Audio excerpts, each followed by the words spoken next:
Hello बच्चों।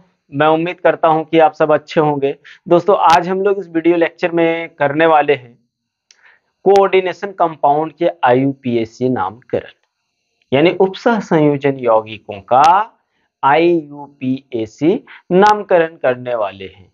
क्योंकि दोस्तों क्लास 12th में यहां से 3 क्वेश्चन पूछा जाता है नोमेनक्लेचर से, और बच्चों को यहाँ पे बहुत ज्यादा प्रॉब्लम होता है। इसलिए दोस्तों इस वीडियो में आपको क्लियर करा देंगे, वो भी एकदम इजी ट्रिक के माध्यम से। इसलिए दोस्तों वीडियो को अंत तक जरूर देखिएगा। लेकिन इससे पहले हम लोग समझेंगे कि कोऑर्डिनेशन कंपाउंड अर्थात उपसह संयोजन यौगिक क्या है ना। इस चीज को पहले हम लोग क्लियरली समझ लेंगे। तो चलिए करते हैं शुरू। उप संयोजन यौगिक है ना, इसको हम लोग बोलते हैं कोऑर्डिनेशन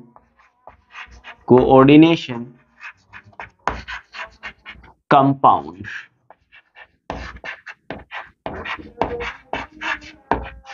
कोऑर्डिनेशन कंपाउंड दोस्तों कैसे हम लोग समझेंगे कि उपसह संयोजन यौगिक क्या होता है। तो उपसह संयोजन यौगिक जो होता है दोस्तों, सबसे पहली बात, इसका सबसे बेस्ट टॉपिक अगर है, बेस्ट आंसर है, तो क्या है दोस्तों कि ये पूरी तरह आयनों में विघटित नहीं होता है। यह पूरी तरह आयनों में, है ना, आयनों में विघटित नहीं होता है ना भाई। सबसे पहली बात तो इसमें आप इतना सा अगर याद रख लेंगे कि जिस कंपाउंड के एलिमेंट्स या तत्व या परमाणु पूरी तरह से अपने आयनों में विखंडित नहीं होते, तो उसको हम लोग क्या कहते हैं दोस्तों, उपसह संयोजन यौगिक कहते हैं। आइए एग्जाम्पल के सहायता से समझने की कोशिश करते हैं। फॉर एग्जाम्पल एक एग्जाम्पल ले लेते हैं K4 FeCN6। ठीक है, अगर आप इसको क्या करोगे, इसको आयनों में तोड़ोगे भाई, किसमें, आयनों में तोड़ोगे, तो यहां पे आप कैसे, यहां पे ये कैसे टूटेगा दोस्तों, तो देखिए 4K प्लस फिर प्लस FeCN6 पर पावर कितना आ जाएगा, 4 माइनस। तो यहां पे आप देखेंगे तो एक सिंपल आयंस में टूट गया है, किसमें, सिंपल आयंस में ये टूटा हुआ है। ठीक है दोस्तों, ये, लेकिन आप इसको यदि देखोगे तो ये कॉम्प्लेक्स है। क्या है, कॉम्प्लेक्स मतलब जटिल की बात करते हैं। तो ये जो है आपका एक जटिल रह जाएगा। क्या रह जाएगा, जटिल आयन में रहेगा। ये पूरी तरह से और विखंडित नहीं हो सकता, यानी इसको हम अलग अलग करके नहीं तोड़ सकते। तो दोस्तों इस तरह के कंपाउंड को हम लोग क्या बोलते हैं, कोऑर्डिनेशन कंपाउंड या फिर उपसह संयोजन यौगिक। इसको क्या कहेंगे दोस्तों, उपसह संयोजन यौगिक,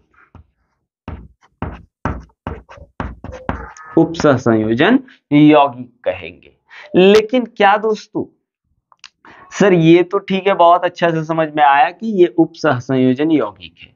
तो एक चीज थोड़ा सा यहां ध्यान दे दीजिएगा दोस्तों, जहां पे प्लस का चार्ज आ जाएगा, प्लस का चार्ज आ जाएगा, उसको हम लोग बोलते हैं धनायन, धनायन, या फिर हम लोग इंग्लिश में इसको बोलते हैं कैटायन। क्या बोलते हैं इंग्लिश में, cation.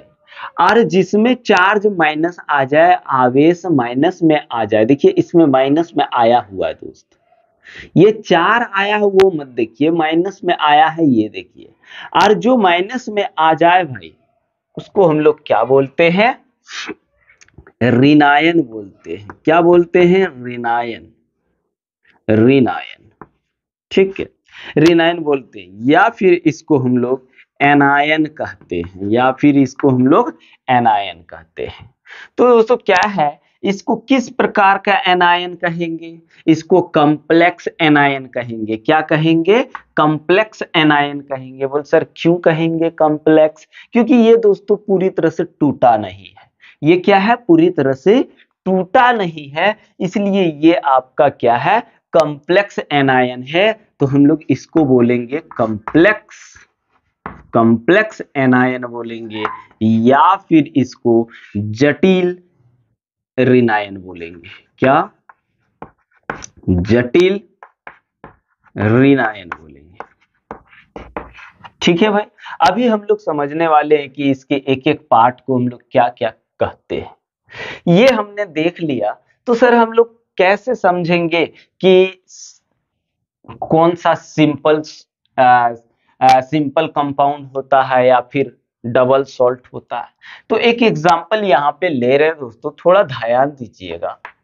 Al2 sorry K2SO4 Al2SO4 whole thrice into 24H2O। ठीक है, अगर यहां नहीं दिख रहा है तो एक बार फिर से इधर लिख देते हैं ताकि आसानी से दिख जाए। K2SO4 into Al2SO4 whole thrice into 24H2O दिख जाना चाहिए दोस्तों। तो ये जो आप कंपाउंड देख रहे हैं, इसको हम लोग बोलते हैं दोस्तों पोटास एलम। क्या बोलते हैं, पोटास एलम बोलते हैं, या फिर हम लोग इसको फिटकरी कहते हैं। क्या, फिटकरी, जिसको हम लोग दाढ़ी बनाने के बाद, हजामत करने के बाद इसको बाद में फिर से लगाते हैं।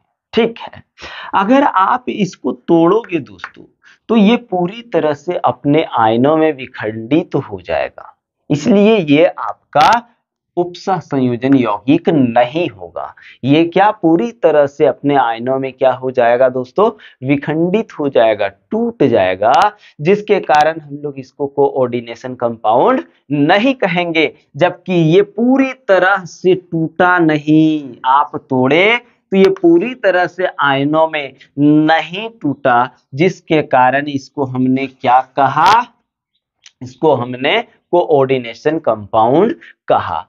आप देखिए इसको तोड़ोगे तो 2K प्लस, उसके बाद आ जाएगा 2Al3 प्लस, फिर आ जाएगा दोस्तों SO4 एगो और यहाँ 3 गो, कितना, 4, 4SO4 2 माइनस, फिर प्लस 24H2O।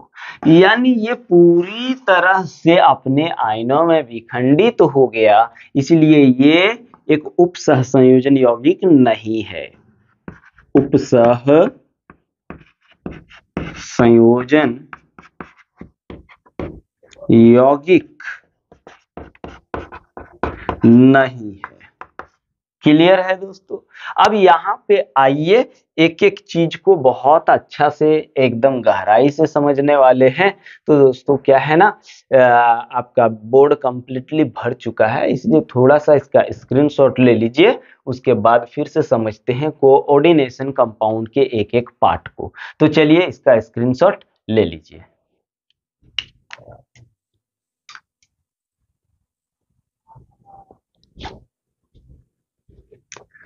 तो आओ भाई अब करते हैं आगे। चलिए एक एग्जांपल ले लेते हैं, K4 FeCN होल 6। ठीक है, कोई दिक्कत नहीं है दोस्तों। अब यहां पे देखिए, ये जो आपका पहला टर्म दिख रहा है, इसको हम लोग कैटायन बोलते हैं, फिर इस साइड वाले को एनायन बोलते हैं, ये हम बता चुके हैं। तो दोस्तों आपका ठीक ब्रैकेट के जस्ट पहले वाले पार्ट जो दिख रहा है, जो आपका मेटल होगा, धातु होगा, इसको हम लोग क्या कहते हैं भाई, इसको हम लोग बोलते हैं सेंट्रल मेटल एटम। क्या बोलते हैं, सेंट्रल मेटल एटम, इसको हम लोग शॉर्टकट या प्यार से बोलते हैं CMA। क्या बोलते हैं? CMA। दोस्तों हिंदी में इसको क्या बोला जाता है? तो ध्यान दीजिए, एकदम एक एक टर्म को समझने की कोशिश करिए।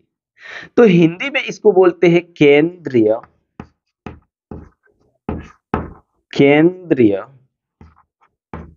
धातु परमाणु। क्या बोलते हैं? केंद्रीय धातु परमाणु।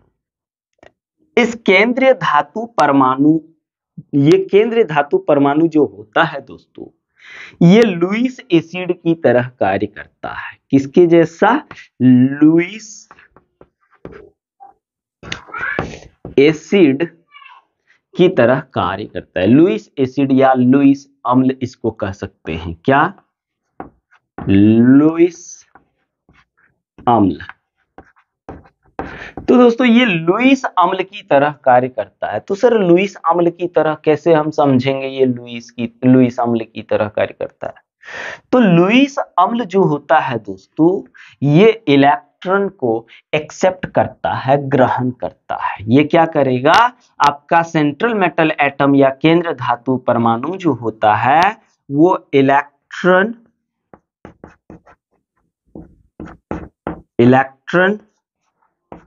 ग्रहण करता है। क्या करता है दोस्तों? इलेक्ट्रॉन ग्रहण करता है। ठीक है, हम लोग क्या करते हैं? केंद्र धातु परमाणु का ही, केंद्र धातु परमाणु का, केंद्रीय धातु परमाणु का ऑक्सीकरण संख्या, क्या दोस्तों? ऑक्सीकरण संख्या, ऑक्सीकरण संख्या निकालते हैं। किसका ऑक्सीकरण संख्या निकाला जाता है दोस्तों? तो याद रखना, केंद्र धातु परमाणु का। और ये ऑक्सीकरण संख्या क्या होता है? तो यहां पे आप थोड़ा ध्यान दे दीजिएगा, यहीं पे लिख लेते हैं। ऑक्सीकरण संख्या क्या होता है? किसी परमाणु के ऊपर आवेश, यानी किसी परमाणु पर आवेश को ऑक्सीकरण संख्या कहते हैं। ऑक्सीकरण संख्या कहते हैं। ठीक है दोस्तों, ऑक्सीकरण संख्या कहते हैं। अब हम लोग बात करते हैं, ठीक है सर, ये सेंट्रल मेटल एटम है। दोस्तों सेंट्रल मेटल एटम, और थोड़ा सा ध्यान दीजिएगा, ये सेंट्रल मेटल एटम जो है, ये डी ब्लॉक एलिमेंट्स होता है। क्या होता है? डी ब्लॉक तत्व होता है। याद रखना, किसी भी उपसह संयोजन यौगिक में केंद्र धातु परमाणु जो होता है, क्या होता है? डी ब्लॉक तत्व होता है। ठीक है, बहुत अच्छी बात है।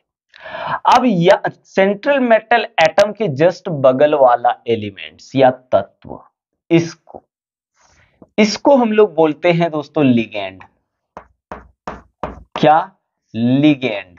ठीक है, इसको इंग्लिश में भी देखोगे तो लिगेंड ही कहा जाता है। चलिए, बहुत अच्छी बात है।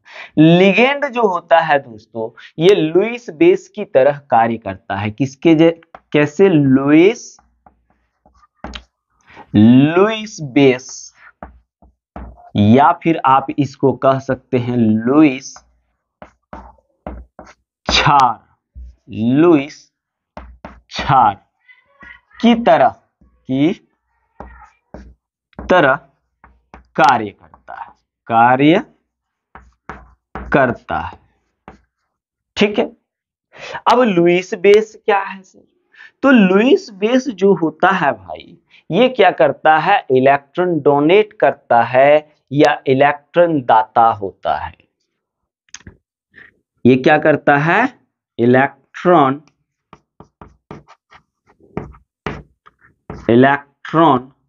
देता है। इसलिए हम लोग लिगेंड को क्या कहते हैं दोस्तों? इसलिए याद रखना, इसलिए लिगेंड को इलेक्ट्रॉन दाता कहते हैं। इलेक्ट्रॉन दाता कहते हैं। चलिए, बहुत अच्छी बात है। कोई भी चीज दोस्तों एकदम डीपली पढ़ो, आपको कभी प्रॉब्लम होगा ही नहीं। उसके बाद अब आते हैं, ये नंबर जो आपको दिख रहा है, ठीक है, ये नंबर जो आपको दिख रहा है, ये नंबर क्या होता है? तो दोस्तों इस नंबर को हम लोग उपसह संयोजन संख्या कहते हैं। उपसह संयोजन संख्या कहते हैं। तो क्या सर उपसह संयोजन संख्या डायरेक्ट यहां जो लिखा रहेगा वही लिख देंगे? नहीं दोस्तों, सबका एक जैसा उपसह संयोजन संख्या नहीं होता है। बहुत ऐसे एलिमेंट्स होते हैं जिसके उपसह संयोजन संख्या को निकालना पड़ता है। आइए इस वीडियो में उस चीज को भी क्लियरली समझेंगे, घबराने की बात नहीं है। तो उपसह संयोजन संख्या जो है भाई, उसको हम लोग और एक चीज कह सकते हैं, लिगेंडों की संख्या। यानी लिगेंडों की जो संख्या है, लिगेंडों की संख्या को हम लोग क्या कहेंगे? को उपसह संयोजन संख्या कहेंगे। संयोजन संख्या, ठीक है भाई। ये हम लोगों का जो लिगेंडों की संख्या होगा वो आपका क्या होगा? उपसह संयोजन संख्या।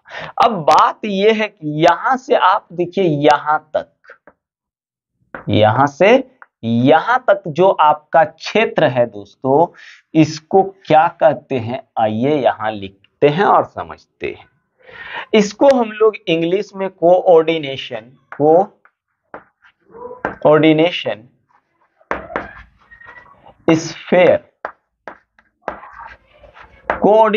स्फेयर या फिर कोऑर्डिनेशन एंटिटी बोलते हैं। हिंदी में इसको क्या कहेंगे? तो दोस्तों इसको हम लोग कहते हैं उपसह संयोजन सत्ता, उपसह संयोजन सत्ता, या फिर दोस्तों इसका दूसरा नाम है उपसह संयोजन क्षेत्र।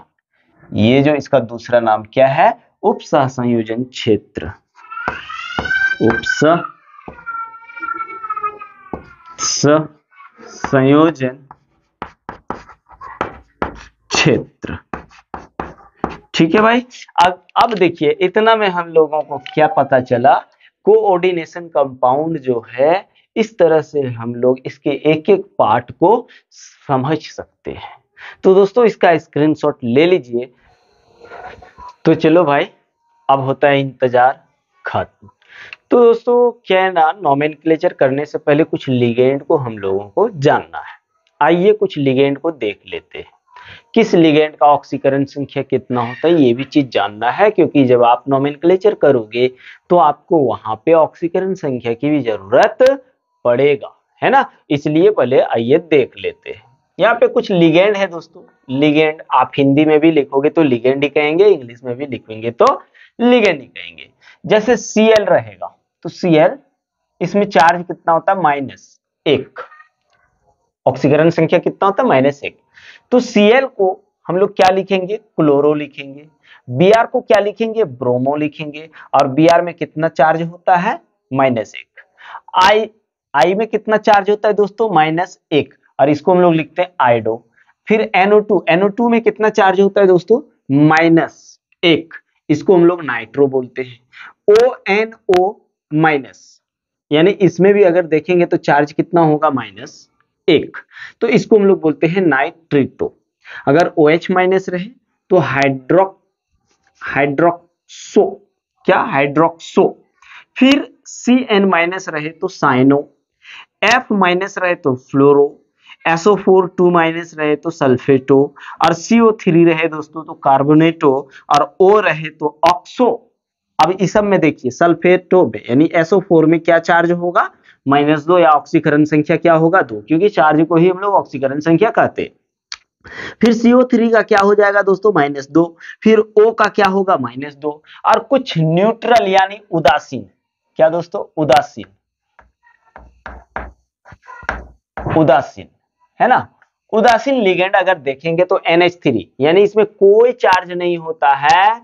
इसका मतलब अगर आप ऑक्सीकरण संख्या की बात करो, ऑक्सीकरण संख्या की बात करो तो 0, ऑक्सीकरण संख्या इसका क्या होगा दोस्तों, 0, इसलिए इसको हम लोग उदासीन कहते हैं। इसका भी अगर ऑक्सीडेशन नंबर कहोगे दोस्तों तो क्या होगा, 0। और H2O को एक्वा बोलते हैं, NH3 को एमाइन बोलते हैं, NO को नाइट्रोसिल बोलते हैं। इसका भी अगर आप ऑक्सीडेशन नंबर की बात करोगे तो 0। और CO कार्बोनिल, और इसका भी अगर ऑक्सीडेशन नंबर की बात करोगे दोस्तों तो 0। अब हम लोग देखने वाले हैं IUPAC नामकरण किसका दोस्तों, IUPAC नामकरण के नियम किसका, कोऑर्डिनेशन कंपाउंड के। तो सबसे पहला नियम आप थोड़ा सा ध्यान दीजिएगा दोस्तों, क्या है, नामकरण करते समय स्पेस नहीं छोड़ना है। क्या करना है दोस्तों, स्पेस नहीं छोड़ना है। और एक बात बता दे रहे, नोमेनक्लेचर जो होगा दोस्तों हिंदी में अगर करोगे तो गलत हो जाएगा, है ना। हिंदी में करने से क्या होगा, थोड़ा सा हम लोगों को प्रॉब्लम हो जाता है, लिखने में बहुत सारा समय ले लेता है, और इतना सारा समय तो हम लोग दे नहीं सकते। इसलिए नोमेनक्लेचर क्या करेंगे, हम लोग इंग्लिश में ही लिखेंगे, आसानी होगा मेरे भाई लोग। तो क्या कह रहा है कि जब आप नाम लिखोगे उस टाइम स्पेस आपको बिल्कुल नहीं छोड़ना है, और साथ में हमेशा छोटे अक्षरों में लिखना है। कैसे, छोटे अक्षरों में, बड़े अक्षरों में तो लिखना ही नहीं है। अब यहां पे आइए दोस्तों, दूसरा पॉइंट नंबर 2 अभी कंप्लीट नहीं हुआ, और 1-2 पॉइंट आएगा। जटिल धनायन में या फिर पॉजिटिव कॉम्प्लेक्स आयन में अगर आप देखोगे तो नामकरण करने का नियम क्या होगा, सबसे पहले किसको लिखना है, लिगेंड को। कैसे लिखेंगे, अल्फाबेटिकली। अल्फाबेटिकली समझते हो ना, ABCD जो हम लोग पढ़ते हैं, जो पहले आएगा, जैसे A to Z में अगर हमने क्लोरीन लिया और ब्रोमीन लिया, तो क्लोरीन और ब्रोमीन में से पहले कौन आता है, ब्रोमीन आता है या फिर क्लोरीन आता है। तो आप देखिए क्लोरीन C से होता है और ब्रोमीन B से होता है, इसका मतलब ब्रोमीन पहले आता है। तो अल्फाबेटिकली ब्रोमीन पहले आता है ना। तो लिगेंड प्लस कैसे, alphabetically plus central metal ion, हमने central metal ion, central metal atom इसी वीडियो में बता दिए हैं इससे पहले, है ना, इसलिए घबराने वाली बात है नहीं। क्या बोल रहा है, जटिल धनायन की बात कर रहा है दोस्तों। फिर सेंट्रल मेटल आयन, उसके बाद क्या, ऑक्सीडेशन नंबर। लेकिन ऑक्सीडेशन नंबर को कैसे लिखना है, रोमन में लिखना है। कैसे, रोमन में। फिर उसके बाद लिखाएगा एनायन, उसके बाद क्या लिखाएगा दोस्तों, एनायन। और एक चीज यहां देखिए, जब धनायन जटिल हो तो सेंट्रल मेटल एटम में कोई परिवर्तन नहीं होता है। आप देखिए अगर आप इसको तोड़ोगे तो ये क्या हो जाएगा, आप देख लीजिए, CuNH3 ठीक है, या 2 प्लस हो जाएगा, फिर जाके प्लस SO4 2 माइनस।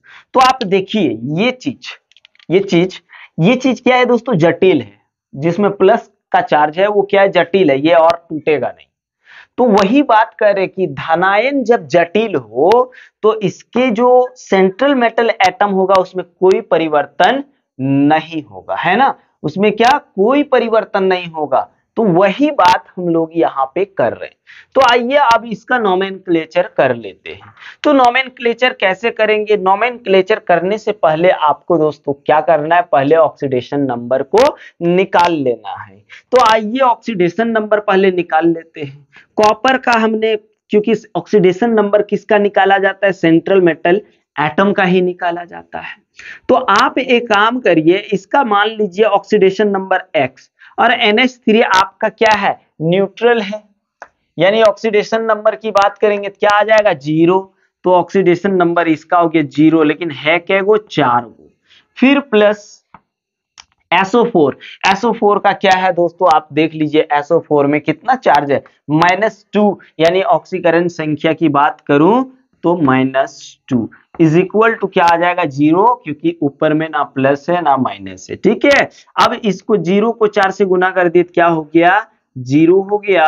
फिर -2 इज इक्वल टू 0, यानी x -2 इज इक्वल टू 0। अगर आप बोलेंगे x का वैल्यू तो क्या आया +2। इस +2 को हम लोग क्या बोलेंगे ऑक्सीडेशन नंबर, और ऑक्सीडेशन नंबर को किस में लिखना है रोमन में, यानी 2 को कैसे लिखेंगे रोमन में। अभी तो ये इंग्लिश में है तो इसको हम लोग किस में लिखेंगे रोमन में लिखेंगे। तो आइए अब नोमेनक्लेचर करते हैं मेरे भाई। यहाँ पे सबसे पहले क्या लिखना है लिगेंड को, तो लिगेंड क्या है NH3, NH3 लिगेंड है। तो ये NH3 क्या गो है 4 गो। और एक चीज आप लोग थोड़ा सा नोट कर लीजिएगा, नोट कर लीजिएगा, 2 को डाई बोलते हैं, अगर 3 रहे तो 3 को ट्राई बोलते हैं, अगर भैया 4 रहे तो 4 को टेट्रा बोलते हैं, अगर आपका 5 रहे तो 5 को पेंटा बोलते हैं, और 6 रहे तो 6 को हम लोग हेक्सा बोलते हैं, 6 को हेक्सा बोलते हैं।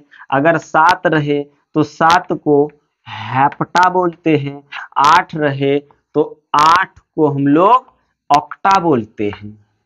तो यहाँ पे लिगेंड है क्या गो दोस्तों 4 गो, तो 4 गो को क्या बोलना है टेट्रा बोलना है। तो लिखेंगे इसका क्या टेट्रा, सबसे पहली बात तो स्मॉल लेटर टेट्रा, स्पेस नहीं छोड़ना, क्या है एमाइन, टेट्रा एमाइन।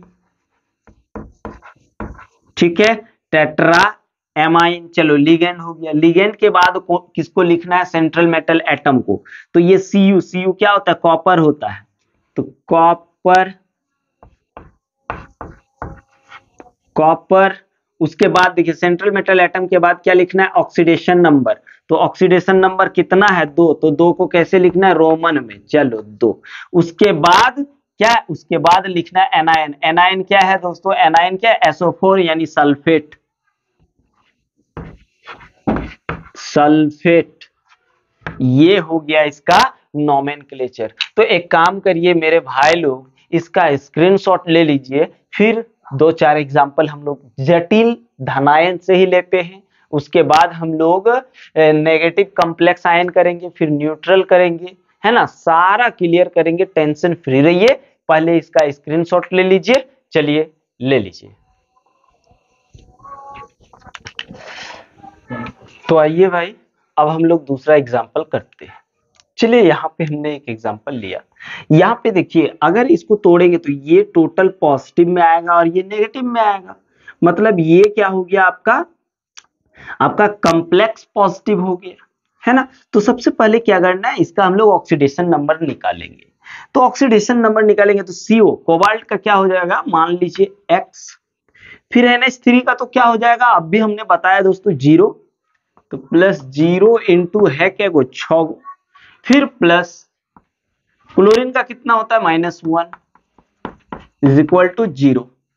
हमने इससे पहले वाला वीडियो में दोस्तों ऑक्सीडेशन नंबर निकालना सीख लिया है, फिर भी यहां सिखा रहे हैं, सीखते जाइए।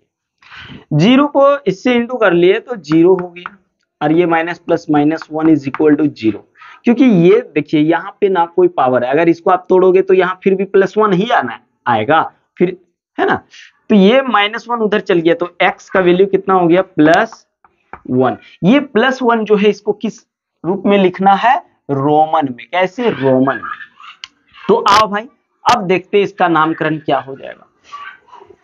एमाइन, पहले तो लिगेंड ही लिखना है, पहले क्या करना है लिगेंड, तो लिगेंड है क्या गो 6 गो, 6 के लिए क्या अभी बताएं हेक्सा,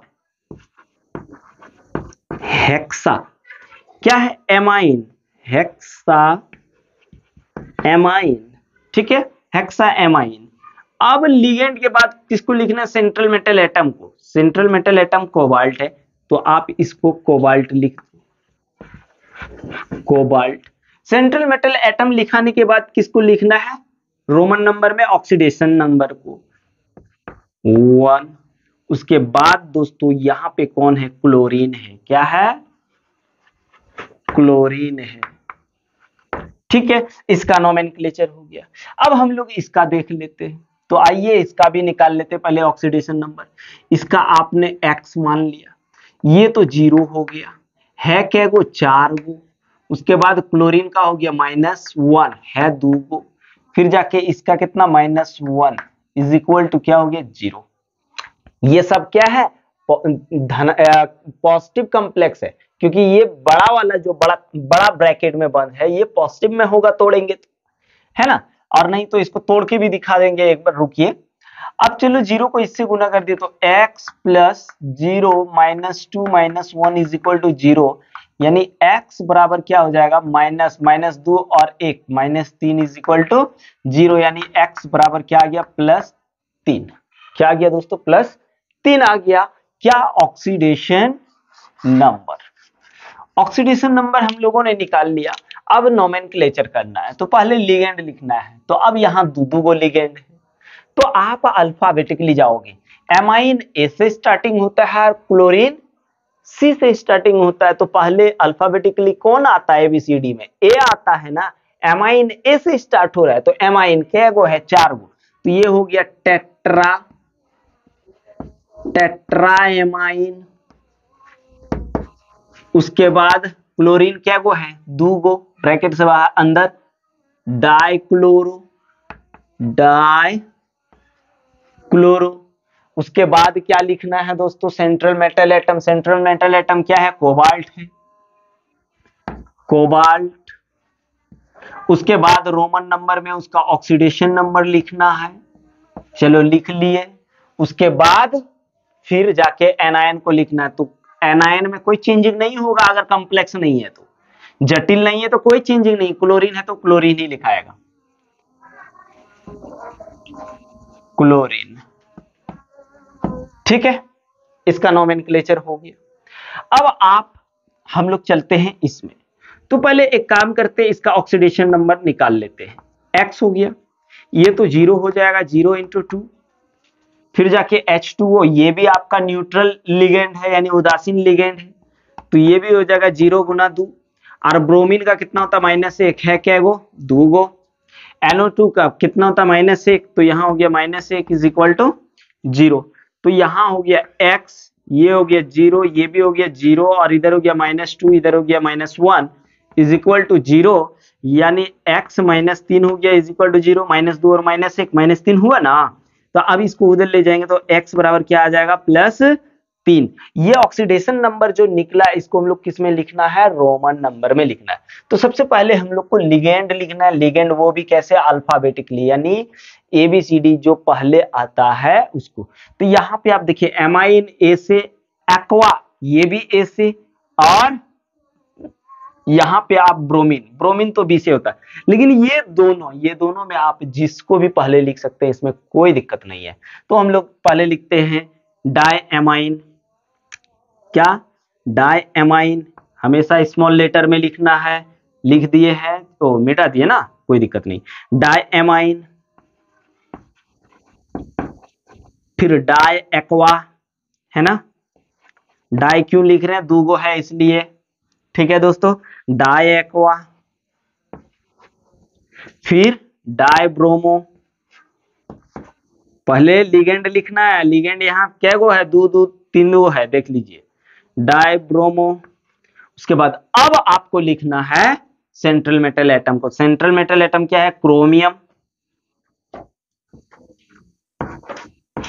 क्रोमियम, ठीक है। उसके बाद रोमन नंबर 1 2 3, फिर जाके नाइट्रो,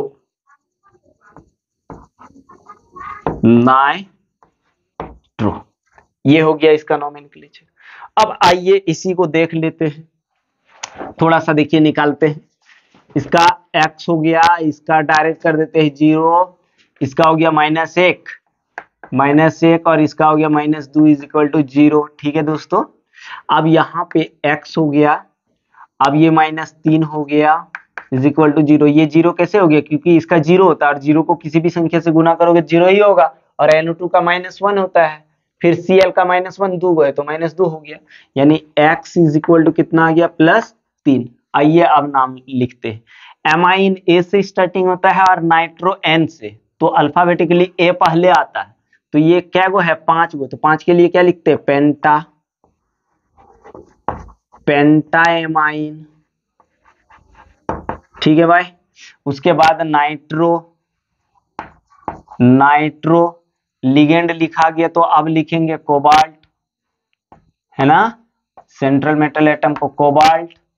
फिर कितना आया, +3, तो 1 2 3। उसके बाद Cl का क्या हो जाएगा, क्लोरीन। अब बोलोगे सर यहाँ पे क्लोरीन, ठीक है, यहाँ पे 3 गो रहे या 5 गो रहे उससे कोई मतलब नहीं है। अब आइए इसको देखते हैं दोस्तों, ये भी आपका क्या है, पॉजिटिव कॉम्प्लेक्स आयन है। अब इसका भी निकाल लेते, तो इसका चलो कितना, x मान लिया, क्योंकि ये सेंट्रल मेटल एटम है और ये सब आपका लिगेंड है। इसका क्या हो गया, 0 है, क्या गो, 5 गो, फिर जाके प्लस, ये इसका कितना होता है, -1, और क्लोरीन का भी क्या हो जाएगा, -1 है, क्या गो, 2 गो, इज इक्वल टू 0। ठीक है, जब मिला हुआ रहे तो 0 लिख दीजिए, कोई दिक्कत नहीं, और यहाँ प्लस माइनस रहे तो बराबर में वो चीज लिख देना है। वो हम बता चुके हैं इससे पहले वाला वीडियो में, दोस्तों जाके देख लीजिएगा, आपको इस वीडियो का डिस्क्रिप्शन में लिंक मिल जाएगा, जरूर देख लीजिएगा, ठीक है। तो चलिए यहाँ पे ले लेते x, ये तो हो गया 0, फिर -1 और -2 × 2 है ना, इज इक्वल टू 0। तो यहाँ आ गया x -3 इज इक्वल टू 0, यानी x का वैल्यू कितना आ गया, +3। ये ऑक्सीडेशन नंबर को कैसे लिखना है, रोमन नंबर में लिखना है। अभी हम लोग रूल नंबर 3 पढ़े हैं ना, अभी रूल नंबर 4 भी पढ़ेंगे, टेंशन फ्री रहिए। अब देख भैया, नाम लिख लेते हैं। तो सबसे पहले हम लोग यहाँ पे लिगेंड को लिखेंगे, क्या लिखेंगे, सबसे पहले लिगेंड को। तो लिगेंड कैसे लिखना, अल्फाबेटिकली, तो एमाइन A से आता है, ठीक है। तो यहाँ एमाइन क्या गो है, 5 गो, तो इसको फिर से लिखो, पेंटा एमाइन, ठीक। उसके बाद इसका नाम तो नाइट्रिटो है, नाइट्रिटो। उसके बाद देखिए लिगेंड लिखा गया, जो बड़ी ब्रैकेट के अंदर है वही लिगेंड है भाई, पहले भी बता दिए हैं फिर बता रहे हैं, ठीक है। तो लिगेंड कंप्लीटली लिख लिए, तो आप किसको लिखना है, सेंट्रल मेटल एटम को। सेंट्रल मेटल एटम क्या है, कोबाल्ट है, कोबाल्ट। उसके बाद जब सेंट्रल मेटल एटम लिखा जाए तो रोमन नंबर लिखना है, तो कितना आया, +3। उसके बाद हम लोग लिखेंगे एनायन को, एनायन क्या है, क्लोरीन, क्लोरीन। तो चलिए इसका स्क्रीनशॉट ले लीजिए, फिर हम लोग करते हैं कॉम्प्लेक्स एनायन को, है ना। उसके बाद न्यूट्रल भी करेंगे, उदासीन भी करेंगे, एकदम बिंदास रहिए दोस्तों। आज के बाद कभी भी आप अब नोमेनक्लेचर में आपको कभी प्रॉब्लम नहीं होगा, ये मेरा आपसे वादा है। लेकिन दोस्तों, दोस्तों को जरूर शेयर करिएगा, क्योंकि अगर आपके एक शेयर से वो बच्चा पढ़ ले तो आप इसमें पुण्य के भागीदारी होंगे। इसलिए जितना हो सके दोस्तों, पुण्य भी कमा लो और पुण्य के साथ साथ पढ़ाई भी कर लो। तो चलिए इसका स्क्रीनशॉट ले लीजिए, उसके बाद फिर आगे करते हैं, ले लीजिए। अब आइए दोस्तों, अब हम लोग करते हैं रूल नंबर 4। क्या है, रूल नंबर 4 में कह रहा है कि नेगेटिव कॉम्प्लेक्स होना चाहिए। आप देखिए, जैसे इसी को अगर तोड़ोगे, तोड़ के देख लीजिए, ताकि क्या होगा, समझने में और आसानी होगी, उसके बाद उधर हम लोग समझेंगे। इसको अगर तोड़ेंगे तो यहाँ 4 के प्लस आ जाएगा, फिर प्लस क्या हो जाएगा, FeCN6, इसमें आ गया माइनस। तो देखिए ये माइनस वाला जो है ना, कैसा है, जटिल है, ये फिर आगे टूटने वाला है नहीं, है ना, ये आगे फिर से नहीं टूटेगा। तो ये क्या हो गया, जटिल आयन हो गया ना। लेकिन कौन सा, एनायन हुआ ना, क्योंकि यहाँ पे आपका माइनस आ गया, यानी ऋण आयन हो गया। तो वही चीज हम लोग कर रहे हैं, जटिल ऋण आयन। तो जटिल ऋण आयन का नोमेनक्लेचर करोगे तो सबसे पहले आपको क्या लिखना है, पॉजिटिव आयन को लिखना है, यानी ये पॉजिटिव में जो आएगा उसको लिखना है, यानी ये फर्स्ट वाला लिखना है, ठीक है, पॉजिटिव आयन। उसके बाद लिखना है लिगेंड, कैसे, अल्फाबेटिकली। उसके बाद क्या लिखना है दोस्तों, सेंट्रल मेटल एटम या सेंट्रल मेटल आयन। उसके बाद क्या करना है, ऑक्सीडेशन नंबर को लिखना है, कैसे, रोमन में। अब देखो दोस्तों, एक चीज बड़ा इंपॉर्टेंट है, इस चीज को थोड़ा याद कर लीजिएगा। लिखा है यदि central metal atom UM, IUM, ESEON या ANE या फिर ARE आदि पर समाप्त हो तो उसे हटाकर ATE जोड़ देना चाहिए। जैसे आप देखिए यहां पे है क्रोमियम, तो क्रोमियम में आप देखिए IUM है लास्ट में IUM है दोस्तों। ये IUM को हटा करके क्या जोड़ देना है, ATE। इसको आप हटा दीजिए, यहां क्रोमियम में IUM हटा दिए, क्या हो जाएगा, क्रोमेट। देख लीजिए क्रोमेट। तो यहां पे आपको क्या करना है, सेंट्रल मेटल एटम में चेंज करना है यदि आपका कॉम्प्लेक्स एनायन हो तो। जैसे हमने कॉम्प्लेक्स कैटायन में, है ना, कॉम्प्लेक्स कैटायन में हमने क्या देखा, कोई चेंजिंग नहीं हो रहा था सेंट्रल मेटल एटम में, लेकिन यहां पे सेंट्रल मेटल एटम में क्या हो रहा है, चेंजिंग हो रहा है। कुछ देख लीजिए दोस्तों, नोट में है, Cu कॉपर को हम लोग क्या बोलते हैं, कॉपरम। Ag को क्या बोलते हैं, अर्जेंटम। Au को क्या बोलते हैं, ऑरम। और Fe को क्या बोलते हैं, फेरम। जैसे यहाँ UM लास्ट में आ रहा है, UM हटा करके ATE जोड़ देंगे। UM यहाँ आ रहा है, AT जोड़ देंगे। AM आ रहा है, AM आ रहा है, यहाँ AM हटा करके ATE जोड़ देंगे। यहाँ UM आ रहा है, यहाँ भी UM ही आता है, कॉपरम। ठीक है, आइए तो अब इसका हम लोग क्या करते हैं, नोमेनक्लेचर करते हैं। तो दोस्तों पहले क्या करना है, ऑक्सीडेशन नंबर को निकाल लेना है। तो इसका कितना हो गया, +1, सेंट्रल मेटल एटम का X और CN का -1 है, क्या गो, 2 गो बराबर 0। तो डायरेक्ट कर दीजिए, 2 एकम, चलो 1 + x - 2 = 0। अब बोलिए यहाँ पे हो गया -2 में से 1 गया तो -1 बचा, यानी x बराबर कितना हो गया, +1। अब नाम लिख लीजिए इसका, तो क्या हो जाएगा, पोटासियम, सब स्मॉल लेटर में लिखना है, पोटासियम। उसके बाद किसको लिखना है, लिगेंड को अल्फाबेटिकली तो यहां लिखना ही नहीं है, तो क्या गो है, डाई सायनो। ठीक है, उसके बाद क्या लिखना है, एजी को क्या, अर्जेंटम। तो यहाँ पे UM हटा करके क्या लिखेंगे, अर्जेंटेट। क्या लिखाएगा, अर्जेंटेट, अर्जेंटेट।